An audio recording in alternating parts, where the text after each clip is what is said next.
عالم دین ہمیشہ ملت اسلامیہ کے لیے اپنے دل میں غم اور تڑپ رکھتا ہے۔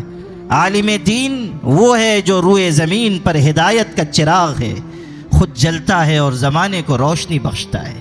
عالم دین کا کام یہی ہے کہ کہیں کوئی فتنہ پیدا ہو، عالم دین اس پر لگام لگائے، کہیں کوئی غلط حرکت ہو، عالم دین اس کے خلاف اٹھ کھڑا ہو۔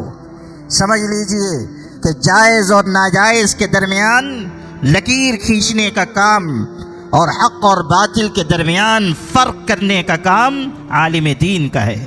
عالم دین جہاں رہے گا وہ فتنوں کو دیکھے گا، سمجھے گا اور پھر اس کے خلاف آواز لگائے گا۔ عالم دین وہ نہیں ہے جس کے سامنے باطل پروان چڑھتا رہے اور وہ چپ رہے۔ عالم دین وہ بھی نہیں جو فتنوں کی شدت سے گھبرا جائے اور محاذ سے پیچھے آ جائے۔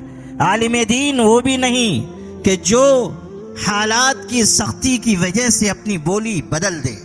عالم دین وہ ہے جہاں رہے گا حق کہے گا، حق بات کو قبول کرے گا اور حق کو آگے بڑھائے گا۔